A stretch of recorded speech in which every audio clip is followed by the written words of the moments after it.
ABP news में आपका स्वागत है। वक्त है बड़ी बहस का और बड़ी बहस का मुद्दा आज ये कि क्या देश के नसीब में महंगाई है। ये सवाल इसलिए क्योंकि पेट्रोल और डीजल के दाम में बढ़ोतरी हुई है। पेट्रोल 4 रुपए और डीजल 2 रुपए 37 पैसे लगभग बढ़ोतरी हुई है। अब तक मोदी सरकार में सबसे बड़ी बढ़ोतरी है पेट्रोल और डीजल के दाम में। नरेंद्र मोदी खुद पेट्रोल की घटती कीमत को नसीब से जोड़ा करते थे, तो अब नसीब पर ही हमला बोल रहे हैं विरोधी। पेट्रोल के दाम कम हुए कि नहीं हुए? डीजल के दाम कम हुए कि नहीं हुए? अब हमारे विरोधी लोग कहते हैं कि ये तो मोदी नसीब वाला है, इसलिए हुआ है। अब मुझे बताइए, आपको नसीब वाला चाहिए कि कम नसीब चाहिए? दिल्ली चुनाव के वक्त पेट्रोल की कम कीमत को प्रधानमंत्री नरेंद्र मोदी ने जिस नसीब से जोड़ा था, विरोधी पेट्रोल की कीमत बढ़ने के बाद उसी नसीब को लेकर हमला बोल रहे हैं।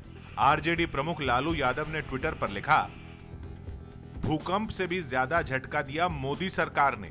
पेट्रोल डीजल के दामों में बेतहाशा बढ़ोतरी, नसीब कहां गया तेल लेने। देखिए, जब कम होते हैं तो कहा जाता है नरेंद्र मोदी जी की नीतियों की वजह से जो है पेट्रोल डीजल के दाम कम हुए हैं। अब जब बढ़ते हैं तो उसका भी श्रेय आप ले लीजिए कि आपकी वजह से ही बढ़े हैं। दरअसल मोदी सरकार में पहली बार पेट्रोल डीजल के दाम में बड़ी बढ़ोतरी हुई है। दिल्ली में पेट्रोल अब 63 रुपए 16 पैसे लीटर का हो गया है। पेट्रोल की कीमत बढ़ने पर अंतर्राष्ट्रीय बाजार में कच्चे तेल की कीमत में इजाफा होने की दलील दी जाती है। आपको बताते हैं इस दलील का पूरा सच। नरेंद्र मोदी ने जब शपथ ली थी, यानी 26 मई 2014 को, दिल्ली में पेट्रोल के 1 लीटर की कीमत थी 71 रुपए 41 पैसे।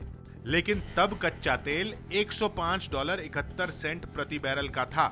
आज जबकि दिल्ली में पेट्रोल की कीमत 63 रुपए 16 पैसे कर दी गई है, तो कच्चे तेल का बैरल है $60.30 का।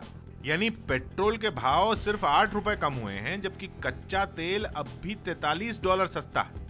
इसमें ध्यान देने वाली बात यह है कि 17 रुपए 46 पैसे की एक्साइज ड्यूटी और 2 रुपए 4 पैसे की डीलर कमीशन, यानी कुल 19.5 रुपए फिक्स्ड है।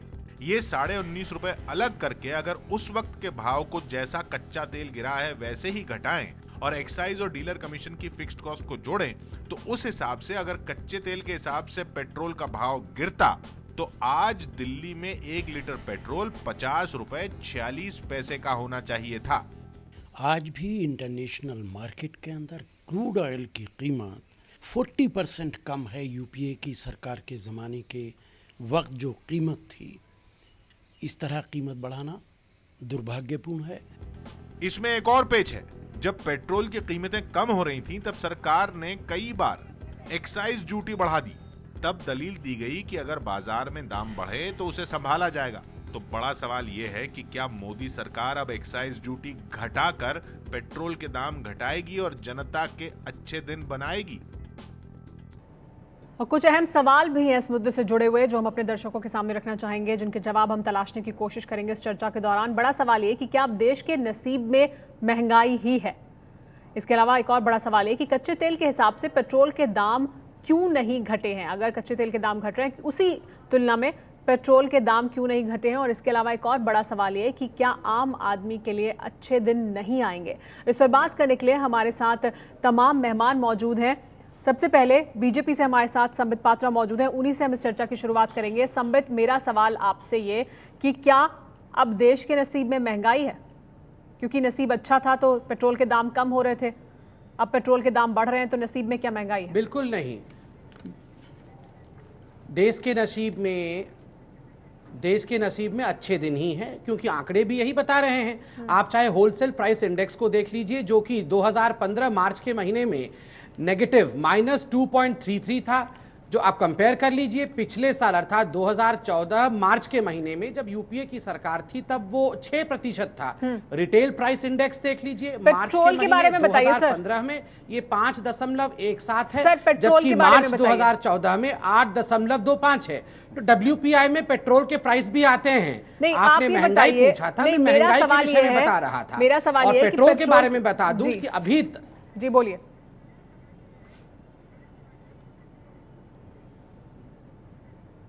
पेट्रोल के बारे में मैंने बता रहा हूं कि अभी तक लगभग 12 बार मोदी सरकार ने पेट्रोल के प्राइस को कम भी किया है, मगर आश्चर्य का विषय है जब हम कम कर रहे थे तब आप कह रहे थे अच्छा ये आप थोड़ी कम कर रहे हैं, ये तो अंतर्राष्ट्रीय बाजार कम कर रही है, आप इसे थोड़ी कुछ कर रहे हैं। जब आप बढ़ गया है पेट्रोल का प्राइस तो आप बोल रहे हैं अच्छा ये तो आप बढ़ा रहे हैं, आप ले रहे थे। ये दो मानदंड अंतर्राष्ट्रीय बाजार में जो कीमतें घट रही थी ये तो डीरेगुलेटेड कमोडिटीज है। संबित जी हम नहीं कह रहे थे, संबित पात्रा ये हम नहीं कह रहे थे, खुद नरेंद्र मोदी अपने नसीब से जोड़ रहे थे कि अच्छा नसीब है तो अच्छा नसीब वाला चाहिए या नहीं, जो अंतर्राष्ट्रीय दाम कम हो रहे थे उसको। बिल्कुल मोदी जी, सवाल हम आपसे ये पूछ रहे हैं, नसीब से नहीं जोड़ रहे थे, अभी हमने दिखाया, अभी हमने सुनवाया किस तरह से उन्होंने अपने भाषण में बात बोली दिल्ली में। उन्होंने दिल्ली में अपने भाषण में बात खुद अपने लफ्जों में उन्होंने बात कही। मैं बताता हूं आपको उन्होंने क्या कहा। नहीं ये नहीं, मैं उस पर नहीं जा रहे, वो तो उन्होंने जोड़ा। नहीं संबित उस पर नहीं जाते हैं, वो उन्होंने जोड़ा था।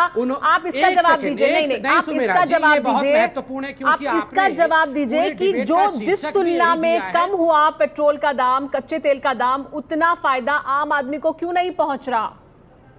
एक्साइज ड्यूटी जो आपने बढ़ाई वो आपने कम क्यों नहीं की? क्योंकि तब ये कहा गया था कि कुशन है, तो वो कुशन को कम क्यों नहीं कर रहे? देखिए आपने पेट्रोल और डीजल के बारे में बात की ना, चलिए मैं पूरी तैयारी के साथ बैठा हूं, मैं डीजल के प्राइसेस के बारे में पहले बता देता हूं। वैसे तो ये डीरेगुलेटेड प्रोडक्ट्स है, मार्केट ही बता सकती है, सरकार तो बता नहीं सकती है, मगर जो आंकड़े हैं वो सुन लीजिए। डीजल का आज प्राइस 49.57 रुपीज पर लीटर है। इसका कॉस्ट एंड फीट डीजल का जो डीजल 3 इक्विवेलेंट है वो 74.56 रुपीज है। एवरेज एक्सचेंज रेट 62.85 है रुपीज और डॉलर्स का।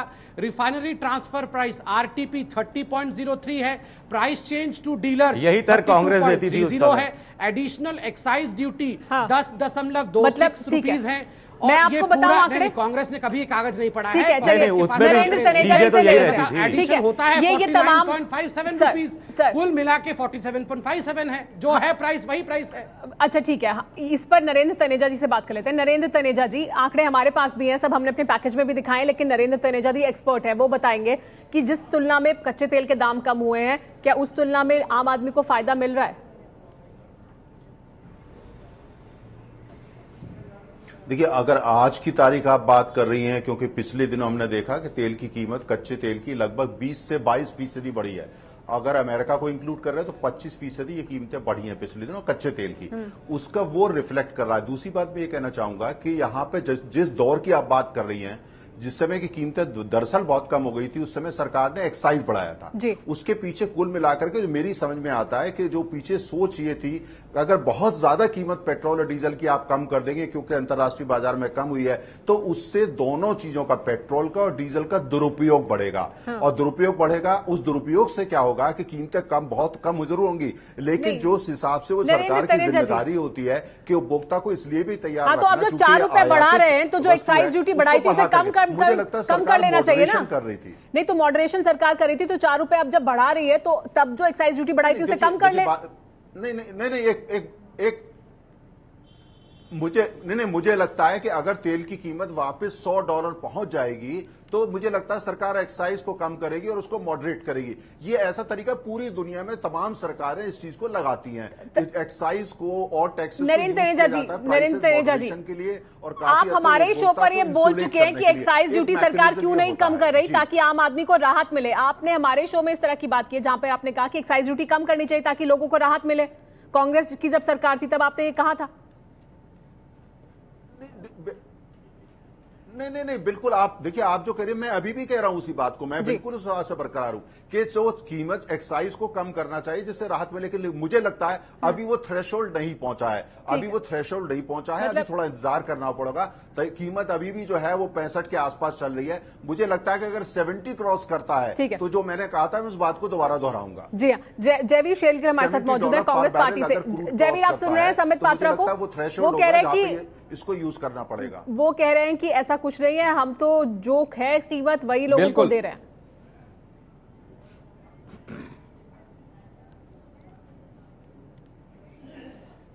इससे पहले मैं अपनी बात रखूं, मैं अपने मित्र और भाई संबित से एक निवेदन करूंगा कि बीच में मुझे टोके ना, क्योंकि मैंने इनको भी नहीं टोका था और मैं आशा करता हूं ये थोड़ी सी कर्टसी मुझे दिखाएंगे। सबसे पहले आपको याद होगा लोकसभा चुनाव से पहले हर मंच पे चढ़कर नरेंद्र मोदी जी ने एक नारा दिया था कि आप मुझे वोट दीजिए, मैं जीडीपी राइस की और काम करूंगा। और आज समझ आ रहा है उनका ये जीडीपी से मतलब था गैस डीजल प्राइस राइज, जो हम उसको और तरह ले रहे थे। तो वो जुमला था कि असलियत थी, ये संबित ही बता पाएंगे। दूसरा, आप एक साल का पैटर्न देखिए, 26 मई 2014 के बाद एक अजीब भारतीय जनता पार्टी ने नुस्खा पकड़ लिया है, एक हाथ से कम दो, दूसरे हाथ से ज्यादा ले लो। जब राज्यों के कोई भी चुनाव आए, दिल्ली पेट्रोल की कीमत गिरा दो, एक्साइज ड्यूटी 2 रुपए पर लीटर से बढ़ा दो, और जब लोग इनको वोट दे दें या खुशियां मनाने, तब एक हाइक का कुल्हाड़ा मार दो।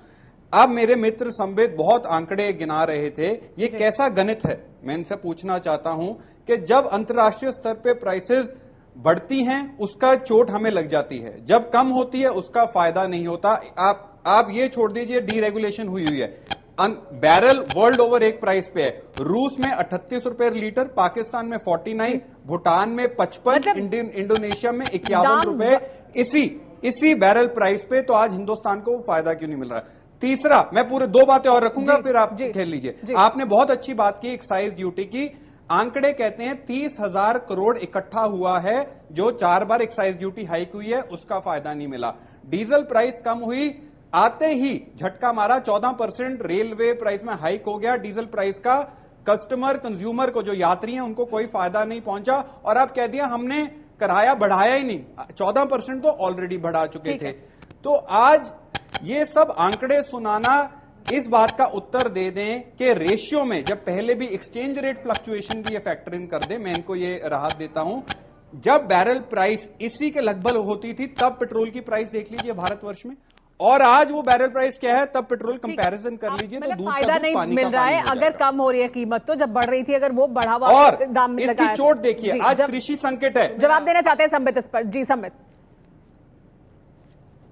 नहीं, एक और बात, आज कृषि संकट है हमारे देश में। सुमेरा, एक बहुत कृषि संकट है हमारे देश में। आखिरी बात किसानों के लिए भी एक मुश्किल समय है। ठीक है, वो जो आप फैसला और रखिए, वो रख लीजिए, बाद में बता दीजिएगा। अभी उत्तर सुन लीजिए ना। हाँ। आप देखिए, बार बार ये जो उठाया जाता है कि पाकिस्तान में प्राइसेस कम है उसी बैरल रेट पे, तो आप सुनिए, पाकिस्तान को एक ब्रदरहुड प्रीमियम मिलता है सऊदी अरब से। पाकिस्तान एक मुस्लिम कंट्री है, तो जो तमाम मुस्लिम कंट्रीज ऑयल देती है वो ब्रदरहुड प्रीमियम देती है मुस्लिम कंट्रीज को। उल्टे इंडिया को एक एशिया प्रीमियम देना पड़ता है, क्योंकि इंडिया एक इस्लामिक कंट्री नहीं है। लीजिए एक्सपर्ट से। संबित, आप हमारे आंकड़ों का जवाब दे दीजिए। आप बहुत आंकड़े लेकर आए ना, सस्ते होते हैं बनिस्बत इंडिया। संबित, तो ये कंपेरिजन पाकिस्तान के साथ कंपेयर ना करें। आप इस आंकड़े का जवाब दीजिए ना संबित। अच्छा ठीक है संबित, मेरा सवाल सुन लीजिए। नहीं, मेरा सवाल सुनिए आप। नहीं सर, मेरा सवाल सुन लीजिए। आप आंकड़े लेकर आए ना, इस आंकड़े का जवाब दे दीजिए जो हमने अपने पैकेज में भी दिखाया। 26 मई 2014 को कच्चे तेल के बैरल का दाम था $105.71 प्रति बैरल, और तब कीमत थी $71.41।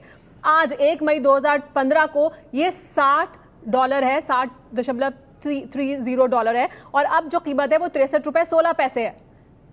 ऐसे कैसे है?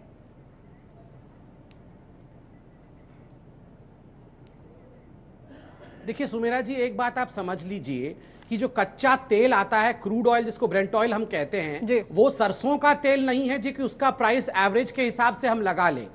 Oil is a political commodity, और इसमें बहुत सारी चीजें फैक्टर इन होती हैं। पॉलिटिकल कमोडिटी है मतलब आपको डीजल का पूरा ब्रेकअप सुनाया कि किस प्रकार से वो फैक्टर इन होने के बाद पूरे वर्ल्ड वाइड पॉलिटिकल कमोडिटी है। हाँ। इंडिया में डीरेगुलेटेड है, बाकी कंट्रीज में भी है, मगर पॉलिटिकल कमोडिटी का क्या मतलब है? World wide political commodity, Sambit कह रहे हैं पॉलिटिकल कमोडिटी का क्या मतलब है? डालती है, फैक्टर कमोडिटी करना पड़ता है। विजय, पॉलिटिकल कमोडिटी का क्या मतलब है? डीरेगुलेटेड है कहते हैं एक तरफ, दूसरी तरफ मुझे नहीं पता पॉलिटिकल क्या होता है, और अगर होता है तो पहले की सरकारों में भी होता रहा होगा, तब तो ये तर्क किसी ने दिया नहीं।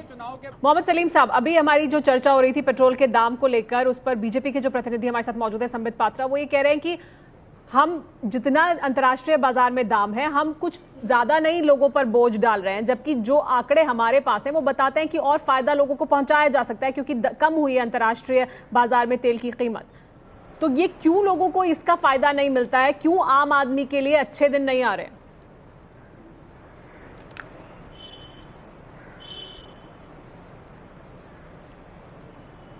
संबित पात्रा बीजेपी की तरफ से जो बोल रहे हैं, वो 2 साल पहले बीजेपी के पक्ष में यही बात बोल सकते थे। कांग्रेस की तरफ से भी यही बात हो सकती थी। 2 साल पहले बीजेपी जो कह रहे थे, आज संबित पात्रा को यह कहना चाहिए। मोदी जी क्या कहे थे 2 साल पहले जब यूपीए सरकार बढ़ा रही थी कि जनता के ऊपर बहुत बड़ा बोझ, गुजरात की जनता के ऊपर बहुत भारी बोझ। 30 अप्रैल को पिछले साल गुजरात में चुनाव हुए थे, 26 में से 26 सीटें बीजेपी को मिली थी, अच्छे दिन लाएंगे बोल करके। 1 साल पूरा हुआ गुजरात का वोट का, पूरे देश की जनता को उन्होंने इनाम दिया।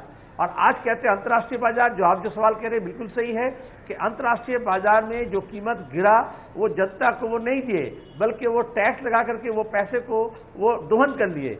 और ये कांग्रेस भी कर रही थी, ये बीजेपी भी कर रही है। केंद्र सरकार समझती है पेट्रोल, डीजल, ये तेल जो है या गैस जो है ये एक मिल्किंग काऊ है, इसका दोहन करेंगे। और सरकार अपना जो बजट में जो बड़े बड़े कॉर्पोरेट को जो छूट दे रही है उसको ये जनता से, आम जनता से, 1 मई जो है वो मजदूरों का दिवस है। ये मेहनत कश लोगों के ऊपर सीधा प्रहार है, क्योंकि इसका असर पड़ता है महंगाई के ऊपर, सीधा असर पड़ता है। जी हाँ संबित, महंगाई पर सीधा असर पड़ता है और अगर राहत दी जा सकती है तो वो आम आदमी को राहत क्यों नहीं मिल रही? आप वही तर्क कैसे दे रहे हैं जो पहले कांग्रेस पार्टी दिया करती थी? अब आप बीजेपी में, अब आप सत्ताधारी दल में, तो अब आप वही तर्क दे रहे हैं जो कांग्रेस दे रही थी, उन्हीं की नीति पर आप आगे बढ़ रहे हैं।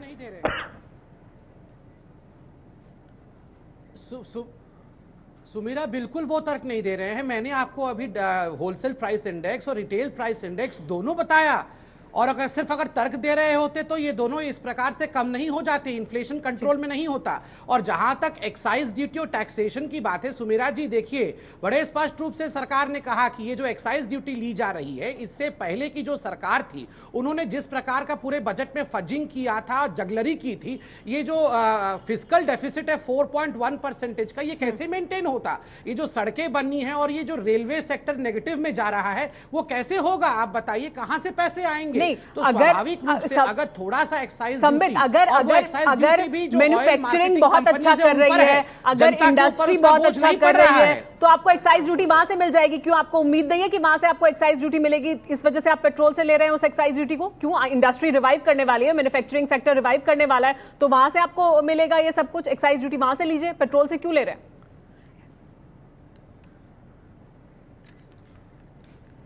नहीं, बिल्कुल आप ठीक कह रहे हैं कि अगर रिवाइव करेंगे, और हमने किया भी है। आप देखिए जो आईआईपी है, इंडस्ट्रियल प्रोडक्शन इंडेक्स है, वो भी 5% में आ गया है इस फरवरी के 2015 में, जो कि -2 था पिछले वर्ष फरवरी में। और दूसरी बात, प्रेम शुक्ला जी भी हमारे साथ हैं, वो इस पर कुछ कहना चाहते हैं। राज्यों का एक बहुत बड़ा हिस्सा होता है। यहाँ अगर दूसरे राज्य के लोग मौजूद है उनसे पूछिए, कोई छोड़ लालू प्रसाद यादव जो बोल रहे हैं, लेकिन जो आपने बढ़ाया उसे कम करना चाहिए। प्रेम शुक्ला जी, चाहेंगे, प्रेम शुक्ला जी राज्यों की बात भी कर रहे हैं और आप सहयोगी भी हैं, क्या आप साथ हैं सरकार के इस फैसले के साथ कि अगर कम हुआ है दाम तो क्या वो फायदा आम आदमी को नहीं मिलना चाहिए?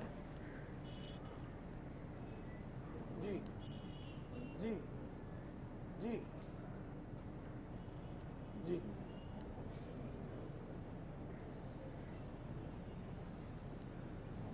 निश्चित तौर पर आम देखिए, पिछली जो सरकार संयुक्त प्रगतिशील गठबंधन की सरकार के खिलाफ जो जनाक्रोश हुआ, उस जनाक्रोश में एक महत्वपूर्ण मुद्दा महंगाई थी। और महंगाई की आंच से जनता को बचाने के प्रति जो है प्रतिबद्ध होने के चलते ही नरेंद्र मोदी जी की सरकार को जबरदस्त समर्थन हासिल हुआ जनता का चुनाव में। इसलिए ये दायित्व है सरकार का कि महंगे दिनों की बजाय अच्छे दिन जो है वो बरकरार रहें। और अच्छे दिन बरकरार रहने के लिए आवश्यक है कि पेट्रोल और डीजल जो हमारी अर्थव्यवस्था के में महंगाई को संचालित करने में एक मेरुदंड का कार्य करते हैं, उसको नियंत्रित किया जाए। वो कैसे करेगी सरकार? वो एक्साइज ड्यूटी घटाएगी या और कोई उसके पास तंत्र होगा? ये सरकार को करना आवश्यक है, वरना नरेंद्र मोदी जी की सरकार के खिलाफ भी इसी तरह से जनाक्रोश जो है वो विपक्षी दल जो है उत्पन्न करेंगे, जिस तरह से किसी जमाने में संपर्क के खिलाफ जो है जनाक्रोश खड़ा हुआ। मुझे बड़ा सवाल ये कि नसीब में महंगाई क्या नीतियों की वजह से है? क्योंकि दाम तो कम हुए, उस जिस तुलना में कम हुए उस तुलना में लोगों को फायदा नहीं मिल रहा है। देखिए, कुल मिलाकर कहानी ये है कि अभी भी जो तेल के दाम अंतर्राष्ट्रीय बाजार में बढ़े हैं वो इतने ज्यादा नहीं बढ़े कि सरकार उसको पचा नहीं सकती थी। सरकार पचा भी लेती अगर कहीं विधानसभा चुनाव हो रहे होते। अब अगला विधानसभा चुनाव अक्टूबर नवंबर में बिहार में, उससे पहले कोई चुनाव नहीं है, तो ये अच्छा मौका है कि आप तेल के दाम बढ़ा दें। और अगर तेल के दाम अगर उस समय भी बाजार में बढ़े, नवंबर में भी विधानसभा चुनाव से पहले, तो यही सरकार एक्साइज ड्यूटी को घटा भी देगी। लेकिन इस पर बहस करना बेकार है, क्योंकि कांग्रेस भी अपने समय में ऐसा ही करती रही। जब जब विधानसभा चुनाव होते या दूसरा चुनाव होता, वो तेल के दाम बढ़ने नहीं देती थी। लेकिन मेरा तनेजा जी से एक सवाल है। तनेजा जी, आपको याद होगा कि यूपीए की सरकार के समय आप जब भी बहस में आते थे, आप हमेशा एक बात कहते थे कि जो पेट्रोलियम उत्पादों का जो मूल्य का जो ढांचा है, जो उनका प्राइस का स्ट्रक्चरिंग है, वो गड़बड़ है, उसमें बहुत सारी खामियां हैं, वो दूर होनी चाहिए। अब तो मोदी सरकार को 1 साल हो गया, आप भी बीजेपी के पेट्रोलियम सेल से जुड़े हुए हैं, तो वो जो एक खाका आप पेश करते थे, वो आप अभी पेश नहीं कर पा रहे, या मोदी सरकार क्यों वो उसी लीक पर चल रही है जिस लीक की आप आलोचना किया करते थे? नहीं, देखिए, जो आपने बिल्कुल सही बात करी है। जो टैक्सेस का राशनलाइजेशन है, राज्य सरकारों का भी और केंद्र का, उसका राशनलाइजेशन होना चाहिए। बिल्कुल मैं बात आपकी सहमत हूं। मैं आज भी इसी बात को दोहराता हूं कि जो केंद्र सरकार, राज्य सरकारों का जो स्ट्रक्चर बना हुआ है आजादी के टाइम से, बल्कि ब्रिटिश काल से, उसको मॉडर्नाइज करना पड़ेगा। केंद्र हो या राज्य, दोनों की निर्भरता पेट्रोलियम उस पर टैक्सेस पे ज्यादा है, तो उसको राशनलाइज करना चाहिए, उसका विवेकीकरण होना चाहिए। मैं ये बात रिपीटेडली कह रहा हूं। और दूसरी मैं ये भी कह रहा हूं, राज्य सरकार, कुछ राज्य सरकारों की 1/3 आय जो है पेट्रोलियम प्रोडक्ट से होती है, वो भी राशनलाइज हमको करना चाहिए और जीएसटी के अंदर पेट्रोलियम प्रोडक्ट को लेकर के आना चाहिए, जिसका इसका आधुनिकीकरण और राशनलाइजेशन। एक बात मैं, आपने जो पॉइंट उठाया, एक बात मैं और कह दूं कि जब कच्चे तेल की कीमतें कम होती हैं, कुछ चीजें फिक्स कॉस्ट है। हवाई जहाज, समुद्री जहाज से तेल लाया जाता है, उसकी कीमत तो कम नहीं होती, रिफाइनरी की कीमत भी कम नहीं होती, इंटरनल ट्रांसपोर्टेशन की कीमत भी कम नहीं होती, जो कमीशन है जो एजेंट्स की, डीलर्स की, वो भी कम नहीं होती। 50% से ज्यादा ऐसी कीमतें जो फिक्स्ड है, जो वो कभी कम नहीं होती। तो जब हम उसका गणित निकालते हैं, तो हमको ये ध्यान में रखना चाहिए कि 50% चीजें फिक्स्ड हो। लेकिन राज्य सरकारें परसेंटेज में टैक्स लेती हैं, आपको लगता है ये इस कारण उनके मेरा जी, राज्य सरकारें जो परसेंटेज में, केंद्र सरकार ने तो फिक्स कर दिया एक्साइज ड्यूटी, जो एड वॉलरम लेती हैं, जो परसेंटेज, जी हाँ, राज्य सरकारें जो है परसेंटेज में लेती हैं। मुझे लगता है इसका राशनलाइजेशन होना चाहिए, वो ठीक नहीं है। लेकिन कुछ राज्य सरकारें ये तो कहना होता है कि हम बहुत ज्यादा गरीब हैं, हम अफोर्ड नहीं कर सकते, इसलिए उनके सरकार। लेकिन और फिर वही बात है जो मोहम्मद सलीम साहब कह रहे थे कि ये मिल्किंग काउ है, मतलब इससे आमदनी होनी है, तो फिर अगर दाम इतने कम हो रहे हैं तो इस वजह से लोगों को फायदा नहीं पहुंच रहा है ना। जयवीर शेरगिल, आपसे मेरा सवाल ये कि फिर आम आदमी के अच्छे दिन कैसे आएंगे?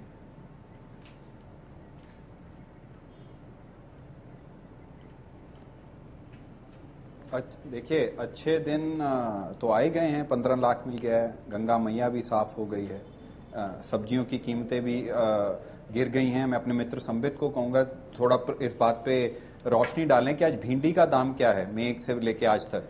इनको आज बाजार जाएंगे, इनको मालूम होगा 133% बढ़ोतरी है भिंडी की कीमत में। खाते होंगे, इनको मालूम होगा। दूसरा, चलिए अब ये पेट्रोल पे आ जाते हैं। पाकिस्तान का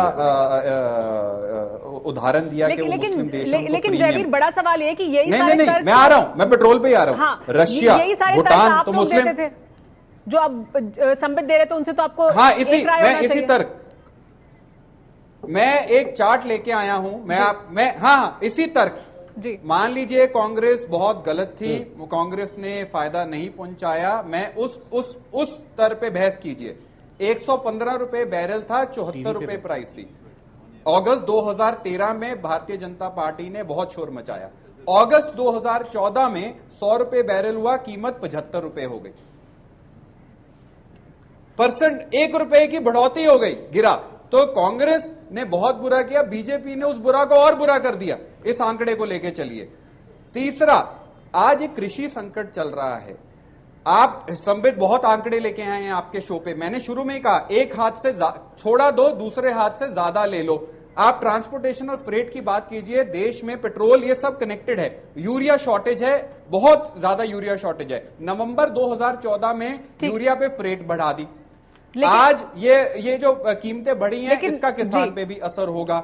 उनकी तरफ उनकी सहायता करने की बजाय, ठीक है संबित, लेकिन जयवीर ये कह रहे हैं कि अगर जी बिल्कुल, मैं आपसे बात करूं, आपको ही ज्यादा समय दे रहे हैं सर, आपसे ही हर सवाल का जवाब ले रहे हैं। संबित, जयवीर कह रहे हैं कि उन्होंने बुरा किया, लेकिन आप उसी नीति पर आगे बढ़ रहे हैं, आप और बुरा कर रहे हैं। आपको तो अच्छा करना था।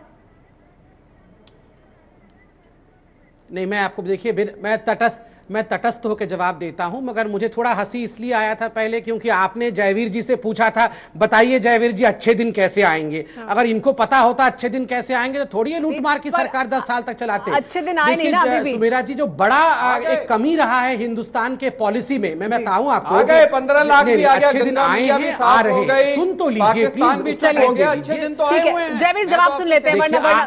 आप ही कह रहे थे कि इंटरफियर मत करिए और आप ही इंटरफियर कर रहे हैं। जी बोलिए। नहीं, आप ही कह रहे थे इंटरफियर मत करिए और आप ही इंटरफियर समय ऐसे जाएगा, आप बोलिए। जी बात है। जी देखिए, सबसे बड़ी जो कमी पॉलिसी की रही है,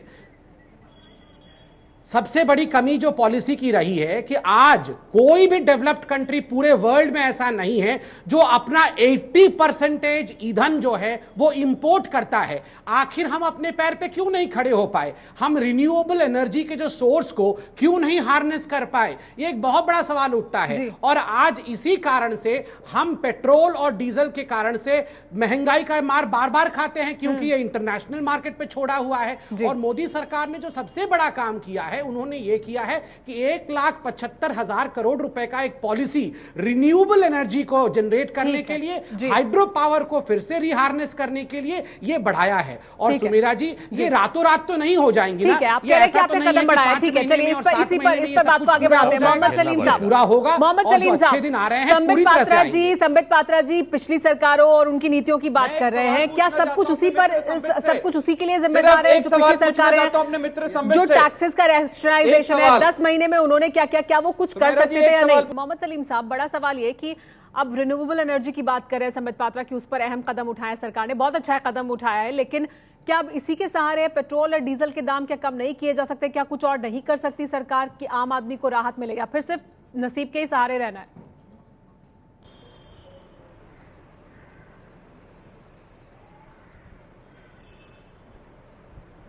घोषणाएं हो रही है, लेकिन हकीकत में क्या हो रहा है? वो कह रहे हैं, बात सही है कि हमें विदेश से ईंधन लाना पड़ता है, पेट्रोल प्रोडक्ट, इसलिए कीमत बढ़ती है अंतर्राष्ट्रीय बाजार में। लेकिन जो 40% 30% हमारे देश में पैदा होता है, उसके कीमत क्यों इंटरनेशनल मार्केट के प्राइस के मुताबिक दिया जाता है? और हम तो स्पॉट में नहीं खरीदते हैं, हम तो पहले बुक खरीदते हैं। तो जैसे तेल की कीमत बढ़ती है, वैसे ही बढ़ाने की जरूरत हो जाती है। और तीसरी बात है, प्राइस स्टेबलाइजेशन मैकेनिज्म के लिए सरकार के पास बंदोबस्त थी, उसे खत्म किया गया। अब वो क्यों नहीं चालू करते हैं? और एनर्जी जो हमारे यहाँ, बिजली हमारे देश में हम बनाते हैं या हमारे देश में कोयला उत्पादन होता है, क्या उसकी कीमत नहीं बढ़ रहे हैं? तो ये तर्क गलत है। बल्कि जरूरत इस बात की है कि 1 रुपए जो शेष थे हर लीटर पेट्रोल डीजल में, उसे ये सरकार 4 रुपए क्यों कर दिए, वो व्याख्या करे। और एक्साइज ड्यूटी बढ़ा करके या इंपोर्ट ड्यूटी बढ़ा करके क्यों वो फायदा उठाना चाह रहे हैं? वो तेल के ऊपर से सरकार फायदा उठाना बंद कर दे। और बीजेपी सरकार ये महंगाई के बारे में, कालाधन के बारे में और बेरोजगारी के बारे में यूपीए सरकार के विरोध किए थे और कहते हम नया कुछ देंगे। और ये तीनों फ्रंट में, कालाधन के बारे में मुकर गए, महंगाई के बारे में भी विफल रहे और बेरोजगारों को रोजगार मुहैया कराने के मामले में भी सरकार कुछ नहीं कह रही। अब नए नए सपना दिखा रहे हैं। वो जो चुनाव में जो वायदे किए थे उसके क्या हुआ? ठीक है, प्रेम शुक्ला जी, लोगों ने एक उम्मीद के साथ वोट किया था ना इस सरकार के लिए, नई नीति या नई कोई पहल होगी, लेकिन वो नई पहल नहीं दिख रही है। तो फिर तो नसीब के ही भरोसे हो गया ना सब कुछ। जी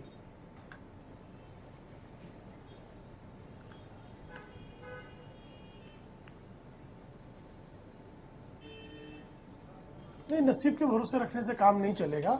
निश्चित तौर पर सरकार को कांग्रेस की नीतियों से हटकर जनता को राहत देने वाले कदम उठाने पड़ेंगे। जब तक सामान्य व्यक्ति की आय नहीं बढ़ती, यदि उसका लगातार व्यय बढ़ता जाएगा तो इससे असंतोष पैदा होगा। लोगों ने बहुत विश्वास किया है और नरेंद्र मोदी जी की सरकार को चुना है। यदि इस सरकार ने भी स्वयं को परफॉर्म करने में असफल पाया तो लोग जो है अराजकता की स्थिति को पहुंच जाएंगे। इसलिए इस सरकार का दायित्व संपर्क सरकार की तुलना में कहीं ज्यादा है और मुझे लगता है, हमारी अपेक्षा है कि नरेंद्र मोदी जी सफल होंगे उसमें।